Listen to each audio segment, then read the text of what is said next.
और इसी वोट से देश की सरकार बनती है, प्रदेश की बनती है, आपके गांव की सरकार बनती है, ब्लॉक की सरकार बनती है, वोट के दम पे।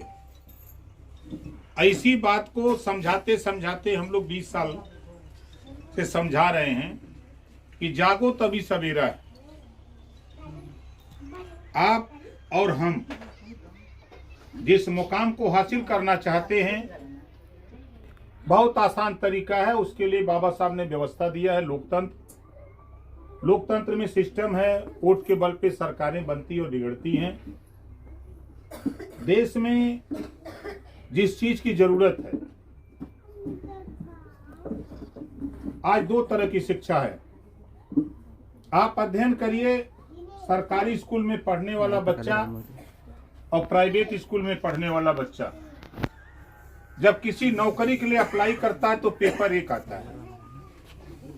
तो सरकारी स्कूल वाला तो कमजोर हालत है पढ़ाई का, और प्राइवेट की हालत ठीक है।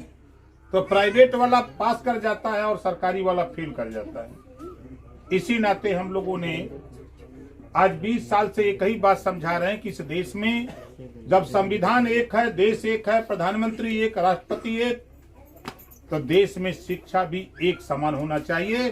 जो पाठ्यक्रम प्राइवेट में है वही पाठ्यक्रम सरकारी स्कूल में लागू होना चाहिए।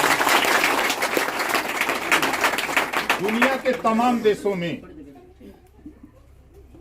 गरीबों को शिक्षा फ्री है।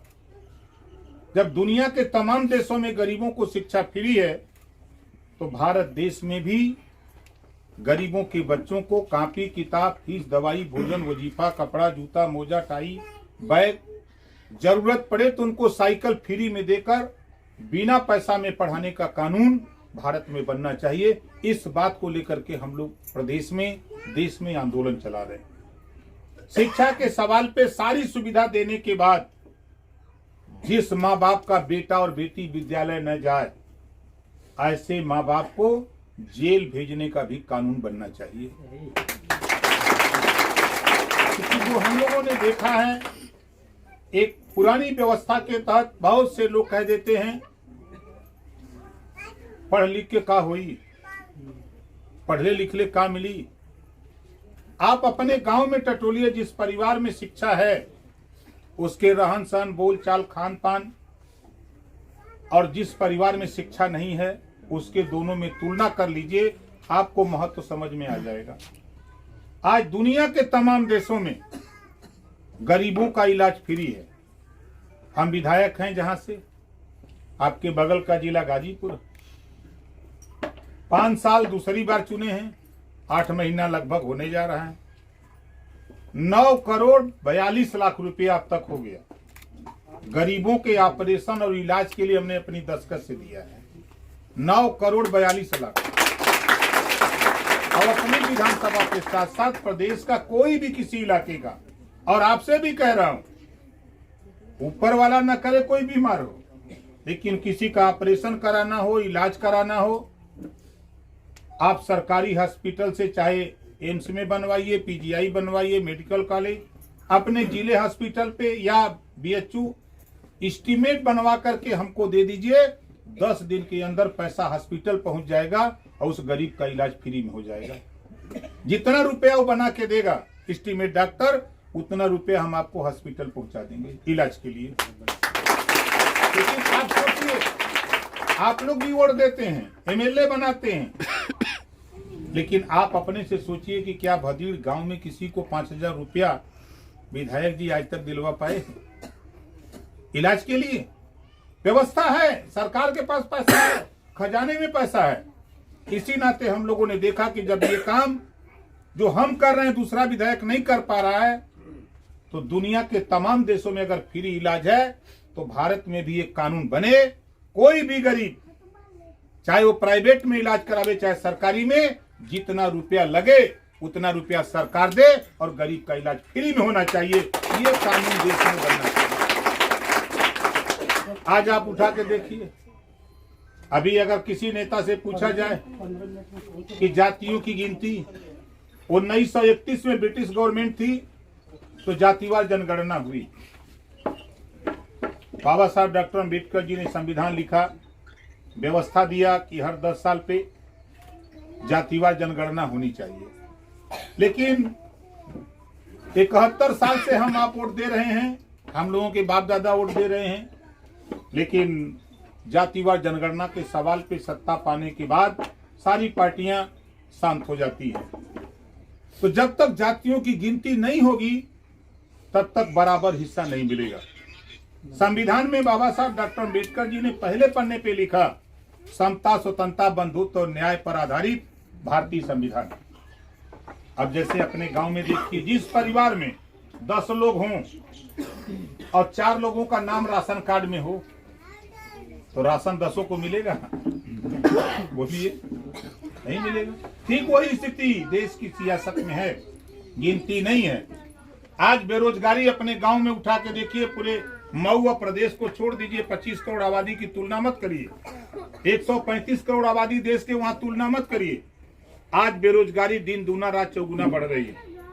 भारतीय समाज पार्टी का मानना है कि देश में एक कानून, तकनीकी शिक्षा, कक्षा 4 से हर छात्र और छात्रा को पढ़ना अनिवार्य, मोबाइल बनाना, मोटरसाइकिल बनाना, पंखा बनाना, लैपटॉप बनाना, टीवी बनाना, इस तरह के 100 विषय बने और कक्षा 4 से एक विषय हर जाति के बेटा बेटी को पढ़ना अनिवार्य कर दिया जाए।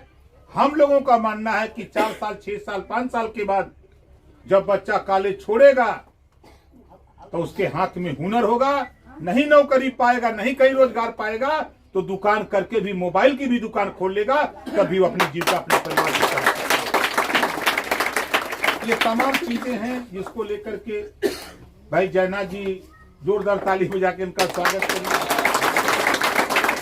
अब हमारे उमरावती सिंह जी हैं, प्रदेश अध्यक्ष हैं, 65 साल उम्र है। अब ये परेशान है कि जल्दी हो जाए। विजय राजभर जी हैं, प्रदेश अध्यक्ष हैं। हमारे सुनील सिंह जी हैं, हमारे कृष्णमोहन सिंह जी हैं।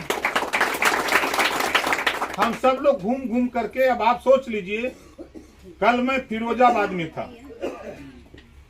आप सोशल मीडिया पे देखे होंगे हमारे नौजवान, तो कल मैं फिरोजाबाद में था, परसों गोरखपुर था, आज आपके बीच में हूँ, कल लखनऊ रहूंगा।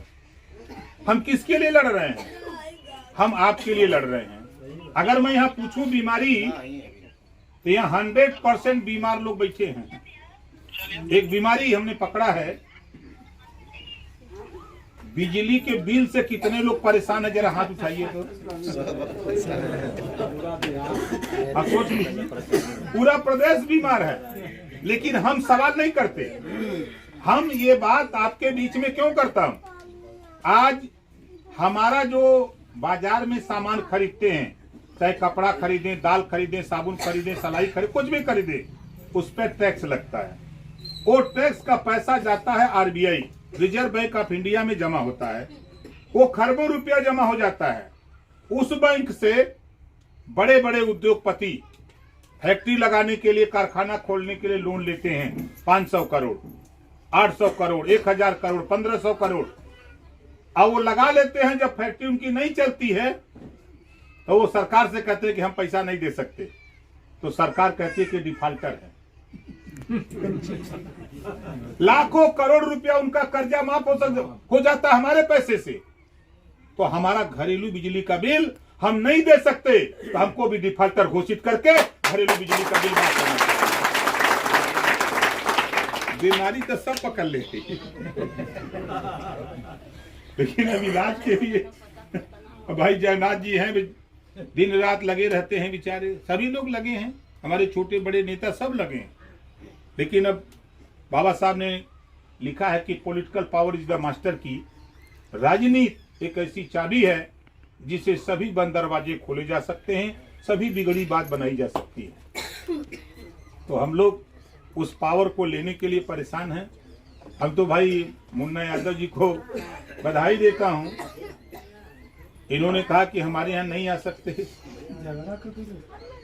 हमारे जयनाथ भाई ने कहा कि बहुत परेशान हैं, और हम ऐसे जीव हैं कि आप सारी रात चलिए, हम आपके साथ सारी रात चलेंगे, जहां बुलाइए वहां। कोई, अब ये आपका गांव, हमको अंदाजा कम से कम नहीं कुछ तो 7-8 बार तो आ ही चुका हूँ इस गाँव में। ऊपर कोई गांव पूर्वांचल का, चाहे बनारस मंडल हो, मिर्जापुर मंडल हो, चाहे आपका गोरखपुर मंडल हो, आजमगढ़ मंडल हो, देवीपाटन मंडल, फैजाबाद मंडल, मिर्जापुर मंडल, 6 मंडलों में कोई गांव बता दो या गांव का टोला बता दो जहां हम न गए हों।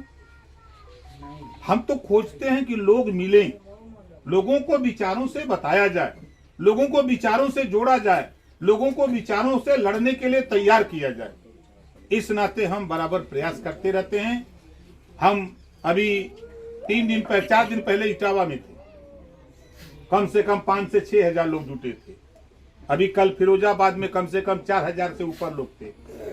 अभी कोई ऐसा, चाहे हम मैनपुरी में मीटिंग किए 10,000 लोग थे, चाहे हम आगरा मीटिंग करते हैं, चाहे झांसी करते हैं, चाहे बांदा, चित्रकूट, हमीरपुर करते हो, चाहे सहारनपुर, बागपत, शामली करते हो, हर जगह 4,000, 6,000, 10,000, 8,000 हर जगह लोग जुटते हैं। इसी बात से जुटते हैं कि वो कौन नेता है जो किसी से नहीं डरता है, सदन से लेकर सड़क तक गरीबों की आवाज को बुलंद किया हुआ है। इस नाते लोग जुटते हैं, इस नाते समयाभाव है।